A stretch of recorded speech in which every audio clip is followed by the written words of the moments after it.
ട്രേഡേഴ്സിനിടയിൽ ഇപ്പോൾ ആൽഗോ ട്രേഡിങ്ങിനെ കുറിച്ചാണല്ലോ സംസാരം. മിക്കവാറും നിങ്ങൾ ഇതിനെക്കുറിച്ച് കേട്ട് കാണും. ചിലപ്പോൾ ഒരുപക്ഷെ ട്രൈ ചെയ്യാൻ ആലോചിക്കുന്നുണ്ടാവും. പക്ഷെ സത്യം പറഞ്ഞാൽ വെറുതെ ഒരു സോഫ്റ്റ്വെയർ വാങ്ങി ഇൻസ്റ്റാൾ ചെയ്യുന്നതാണോ ഈ ആൽഗോ ട്രേഡിംഗ്? അല്ല.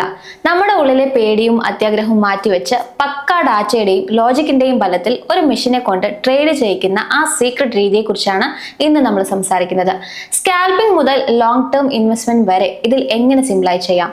പൈത്തൺ കോഡിങ്ങും APIയും ഒക്കെ കേട്ട് പേടിക്കേണ്ട കാര്യമുണ്ടോ? എല്ലാവരും ചർച്ച ചെയ്യുന്ന ആൽഗോ ട്രേഡിങ്ങിന്റെ ഉള്ളുകളികൾ നമുക്കൊന്ന് ഡീറ്റെയിൽ ആയിട്ട് നോക്കാം. എന്താണ് ഈ ആൽഗോരിതമിക് ട്രേഡിംഗ് സ്ട്രാറ്റജി? സിമ്പിളായി പറഞ്ഞാൽ ഷെയറുകൾ എപ്പോൾ വാങ്ങണം അല്ലെങ്കിൽ വിൽക്കണമെന്ന് തീരുമാനിക്കാൻ നമ്മൾ നേരത്തെ തന്നെ ഉണ്ടാക്കി വെച്ചിട്ടുള്ള ചില കൃത്യമായ നിയമങ്ങളാണിവ. ഇതിനെ നമുക്കൊരു ഓട്ടോമാറ്റിക് സിസ്റ്റം എന്ന് വിളിക്കാം. നമ്മൾ മനുഷ്യർ തീരുമാനങ്ങൾ എടുക്കുന്നത് പോലെ തോന്നിയതുപോലെ ചെയ്യുകയല്ല ഇവിടെ.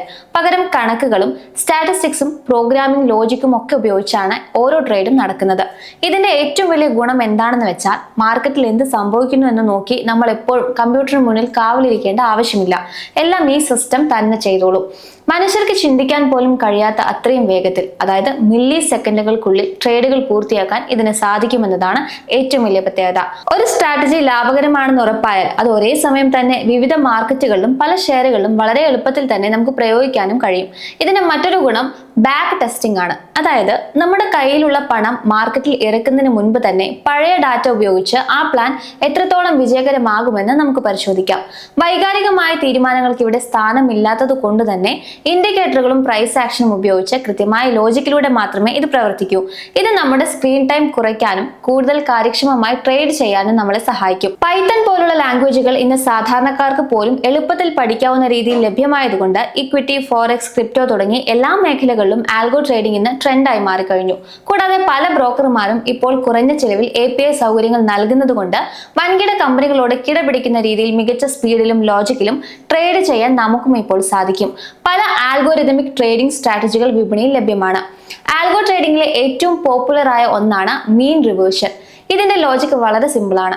ഏതൊരു സാധനത്തിന്റെയും വില ഒരുപാട് കൂടിയാലും കുറഞ്ഞാലും അവസാനം അതിന്റെ ഒരു ആവറേജ് വിലയിലേക്ക് തിരിച്ചു വരും.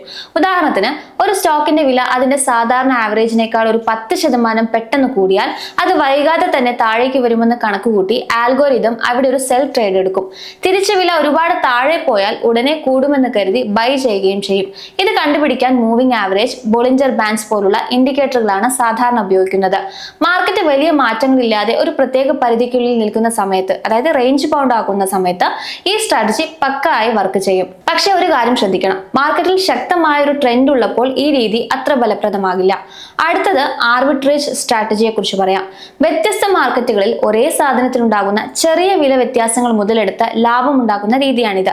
ഉദാഹരണത്തിന്, റിലയൻസ് ഷെയറുകൾ NSE 2400 രൂപയ്ക്കും BSE 2410 രൂപയ്ക്കുമാണ് ട്രേഡ് ചെയ്യുന്നതെങ്കിൽ ആൽഗോരിതം ഒരേ സമയം NSE നിന്ന് വാങ്ങുകയും BSE വിൽക്കുകയും ചെയ്യും.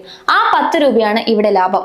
ഇതിൽ പ്രധാനമായും pairs trading, cross exchange arbitrage, അതോടൊപ്പം തന്നെ ഇൻഡെക്സ് ആർബിട്രേജ് എന്നിങ്ങനെ പല രീതികളുണ്ട്. ഇതിൽ റിസ്ക് കുറവാണെങ്കിലും ലാഭവും താരതമ്യേന കുറവായിരിക്കും. ഓരോ ട്രേഡിലും കിട്ടുന്ന ചെറിയ ലാഭം ട്രാൻസാക്ഷൻ ചാർജുകൾ കഴിഞ്ഞ് നമുക്ക് കിട്ടണമെങ്കിൽ വളരെ വേഗതയിലുള്ള എക്സിക്യൂഷൻ ഇതിന് അത്യാവശ്യമാണ്.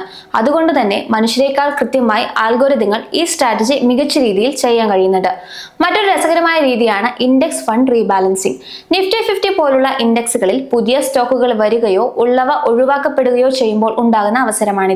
ഒരു സ്റ്റോക്ക് ഇൻഡെക്സിലേക്ക് പുതിയതായി വരുമ്പോൾ വലിയ മ്യൂച്വൽ ഫണ്ടുകളും ഇൻസ്റ്റിറ്റ്യൂഷനുകളും ആ സ്റ്റോക്ക് നിർബന്ധമായും വാങ്ങേണ്ടി വരും. ഇത് മുൻകൂട്ടി പ്രവചിച്ച് ആൽഗോരിതം ആ സ്റ്റോക്ക് നേരത്തെ തന്നെ വാങ്ങിവെക്കുന്നു.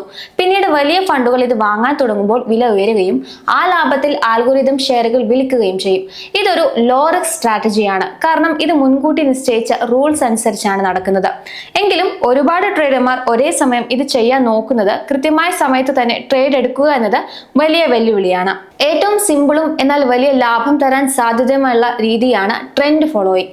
ഇതിൽ നമ്മൾ മാർക്കറ്റിന്റെ ഒഴുക്കിനൊപ്പം നീങ്ങുകയാണ് ചെയ്യുന്നത്. അതായത് വില കൂടുകയാണെങ്കിൽ ബൈ ചെയ്യും, കുറയുകയാണെങ്കിൽ സെല്ല് ചെയ്യും, അത്ര തന്നെ. ഒരു സ്റ്റോക്ക് അതിന്റെ റെസിസ്റ്റൻസ് ലെവൽ ഭേദിക്കുകയോ അല്ലെങ്കിൽ 50 EMA പോലുള്ള ഇൻഡിക്കേറ്ററുകൾ പോസിറ്റീവ് സൂചന നൽകുകയോ ചെയ്താൽ ആൽഗോരിതം ഉടനെ ട്രേഡിൽ എൻ്റർ ആകും. ട്രെൻഡ് മാറുന്നതുവരെ ആ പൊസിഷനിൽ തന്നെ തുടരാൻ ഇത് സഹായിക്കും.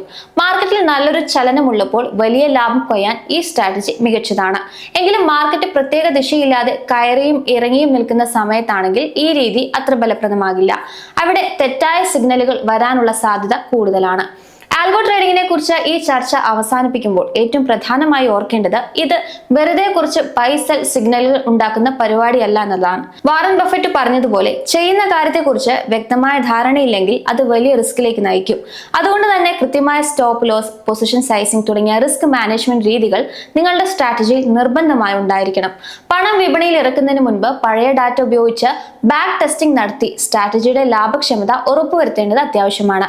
ഒരിക്കൽ ആൽഗോരിതം സെറ്റ് ചെയ്താൽ പിന്നെ ഒന്നും നോക്കണ്ട എന്ന തെറ്റിദ്ധാരണ ഒഴിവാക്കി വിപണിയിലെ മാറ്റങ്ങൾക്കനുസരിച്ച് അത് കൃത്യമായി നിരീക്ഷിക്കുകയും പുതുക്കുകയും വേണം.